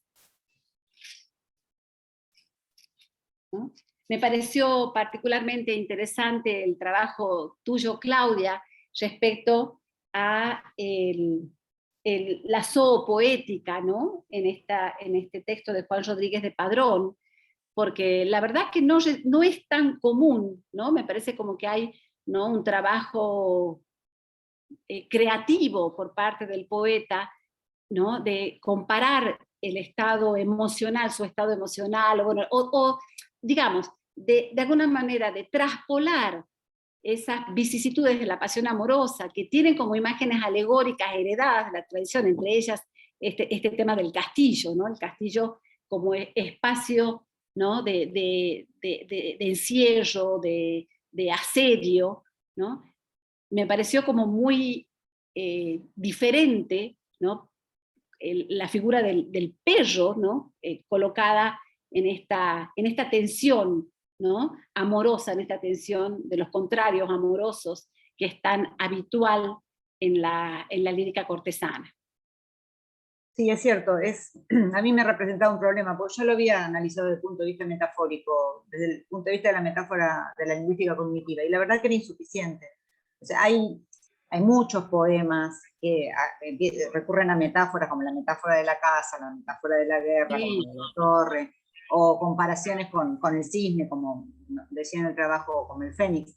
Pero una cosa es comparar, decir cómo el cisne va cantando, otras, muchas que hay, y otra cosa es esto. Y hay otras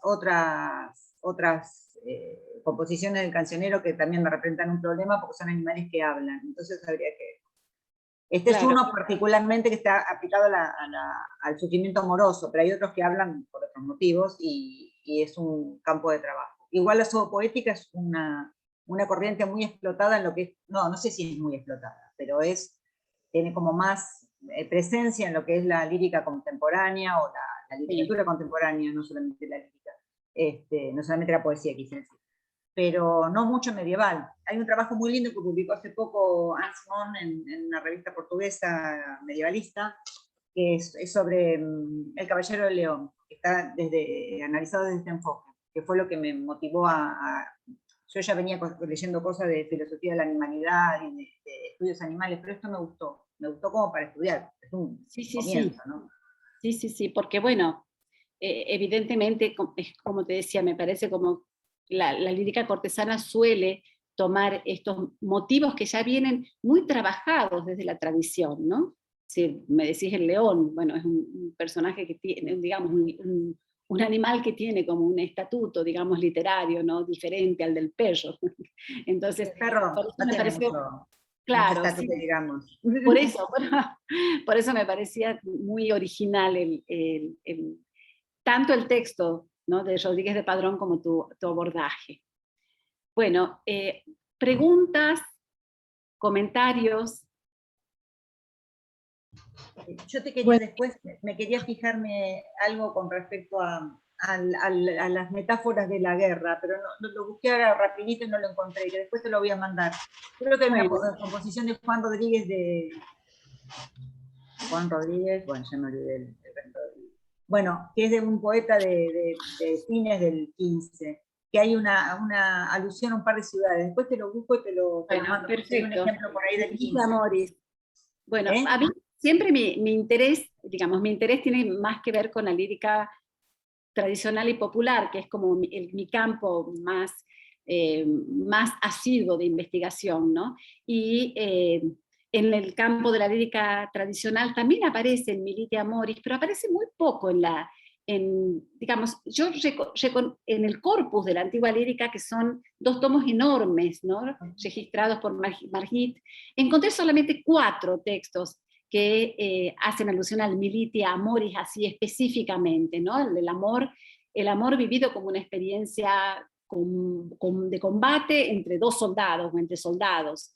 Pero bueno, tiene que ver con esto, ¿no?, con esta retórica híbrida, ¿no? o sincrética de la lírica tradicional, que va como tomando fragmentos. Y lo que me parece también interesante es que esos fragmentos, digamos, son como la puntita de un iceberg, ¿no? Cuando uno lee el villancico Castillo, date, ¿no? Castillo, date, me date, si no es darte, yo combate, ¿no? El villancico solo es como que no dice nada, es la punta de un iceberg que hay que comenzar como a desbrozar, ¿no? Para ver, bueno, ¿qué es ese castillo? ¿De dónde proviene? ¿Cuál es? Y eso sucede, ¿no? Con la lírica, tiene esa capacidad, como está siempre colocada la lírica tradicional desde los márgenes, es como irrespetuosa, digamos, de las tradiciones, ¿no? Es como que va captando lo que seguramente el rumor social trae y articula, ¿no? Produciendo como esa síntesis, ¿no? Son como pequeños, digamos, elementos sintéticos, ¿no? Que es un poco lo que hizo Guadalupe, ¿no? Al trabajar la imagen de la sirena morena, ¿no? Esa sirena morena que aparece de pronto en la glosa de un villancico y que está aludida, ¿no? en el villancico propiamente dicho, ¿no? Y cómo es necesario ir, ¿no? haciendo ese trabajo de deconstrucción de los motivos para poderlos resignificar, para poder ver qué es lo que dicen y cómo se contactan con otras tradiciones literarias, ¿no? No solo literarias, con otras artes, ¿no? El campo, por ejemplo, de la iconografía ofrece muchísimo material para hacer conexiones. Al respecto, te quería hacer una pregunta. ¿Hay algún estudio iconográfico del plato valenciano? Porque me llamaron atención los pájaros. El plato valenciano está, después te paso el trabajo que consulté, que es de una investigadora, acá lo tengo en la bibliografía, a ver. Después te paso, es un trabajo muy bonito, que justamente trabaja el castillo de amor, ¿no? en la iconografía bajo medieval, y de ahí saqué yo el tema del plato valenciano, pero no está analizado puntualmente. Habría que preguntarle a la investigadora si es que ella ha hecho un análisis puntual. Sí, porque sería interesante saber los pájaros. Viste que a veces sí. Porque si los pájaros llegan a ser perdices, está diciendo algo más, además de la interesante, están arrojando las flores. Claro. Habría que ver a qué pájaro se está refiriendo. Sí. No sé si es simplemente un motivo decorativo. No, yo creo que no, nada. No por creo eso. que las cosas sean simplemente decorativas. Ahí y mucho menos, ¿no es cierto?, procediendo de, bueno, a ver, es cierto que el plato está datado del siglo, dice 13 o 14, no se sabe exactamente, pero si lo llevamos al siglo XIII, ¿no? La idea de la alegoría está conviviendo con el sujeto, ¿no es cierto?, bajo medieval, ¿no? No solo es un modo de exploración, sino que es un modo de interpretación también de lo real, de lo que circunda, todo está de alguna manera conectado, ¿no? Y detrás de las cosas visibles siempre hay un sentido, ¿no? Un sentido simbólico que está ahí hablando. Entonces, bueno, son caminos, son derivas para la investigación, que es lo que pienso seguir haciendo con el tema de la rosa, ¿no? Porque me resulta sumamente sugestivo esta presencia. A ver, no es, si bien es cierto, hay una conexión entre la rosa del román de Guillaume de Loris, pero me parece que el símbolo va como articulando muchas posibles tradiciones y que hay que poderlas leer, ¿no? desde el texto hacia, ¿no? hacia qué tradiciones, dónde está tocando, ¿no? Ese significante, dónde está buscando sus significados, dónde está articulando sus significados. Entonces, es una tarea. Toda una tarea. Gracias. Bueno, buen día. Sí. Buen día. Yo quería hacer, bueno, un poco, ya lo mencionaron, ¿no? Me gustó mucho la mesa, y pensando en la lírica tradicional, si había más sirenas morenas y también más perros rabiosos, ¿no? En ese ámbito. Bueno, un poco lo han comentado, eso por un lado, y en cuanto a la exposición de María Eduarda, me vino a la mente la torre mocha del romance 13, ¿no? Del romance de Urraca, que está en otra tradición, ¿no? Que tiene que ver con lo épico y lo lírico, pero veía como, así pensándolo, ¿no? Mientras escuchaba, como en una inversión, ¿no? de los espacios, ¿no? Aquí la torre en un ámbito político, en la narración del romance, ¿no? En el ámbito de la guerra sucede lo contrario, es desde la torre se responde y con un reprocho amoroso y con una herida, ¿no? Claro, pero es un personaje identificado, ¿no? Es un claro, hay todo sí, un estatuto, digamos, hay un claro, traje estamos en otro lugar, ¿no? Pero pensando en esto que decías del cronotopo de la torre, como para pensar, ¿no? Pero Eso es simplemente un comentario, me vino a la mente. Interesante, digamos, toda la construcción la alegoría de la torre, porque bueno, uno la puede ir rastreando, por ejemplo, en las torres de Valencia, ¿no? En el poema de Mío Cid, donde desde las torres las hijas van a contemplar, las hijas y Jimena van a contemplar, ¿no es cierto?, las hazañas bélicas del héroe, ¿no? Como hay una insistencia en el juglar en la voz juglaresca por situarlas en la torre, y luego pasando, bueno, hay la torre de Melibea, ¿no? La escala de Calixto, la torre, todo ese universo alegórico en torno al castillo, la torre, el asedio, tiene su propio lenguaje, ¿no? Va generando como un propio lenguaje. La escala, por ejemplo, ¿no? La escala de amor aparece también como una digamos, deriva del asedio amoroso, ¿no? Como diríamos, un subtema, ¿no? En esta construcción del asedio amoroso, que también ha sido, digamos, no solo representada, hay un trabajo muy bonito que es la escala de Calixto, que lo pude leer justamente para este trabajo, aunque no me sirvió directamente, pero sí para pensar, ¿no? La proyección y la fecundidad que tiene el motivo de la alegoría del castillo y todos sus derivados, ¿no? Para el campo, ¿no? De la literatura, para el rastreo en el campo de la literatura, ¿no? Ese trabajo es muy bonito, si alguien tiene interés se lo puedo pasar. Bueno, no sé si hay más preguntas en el chat. Bueno, ya damos entonces, no habiendo más preguntas y comentarios, yo, bueno, quiero agradecerles a las 3 expositoras de la mesa, sus trabajos han sido muy iluminadores, muy interesantes, y agradecer a los organizadores de este 12º Congreso Argentino de Hispanistas, que va desarrollándose de una manera alegremente comunicativa. Yo estuve en las mesas de las sesiones anteriores y en todas se produjo un contacto, ¿no? Que eso es lo que uno desea en estos ámbitos, ¿no? Establecer contacto, mirarse a la cara, dialogar, escuchar la palabra del otro. Agradezco muchísimo a quienes están detrás de escena, coordinando los ingresos y, ¿no? Las participaciones y las PowerPoint y toda esta cuestión tecnológica. Y bueno, creo que damos por concluida la mesa.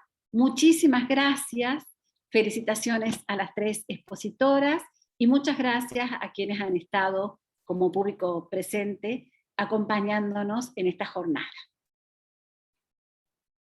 Muchas gracias. Gracias.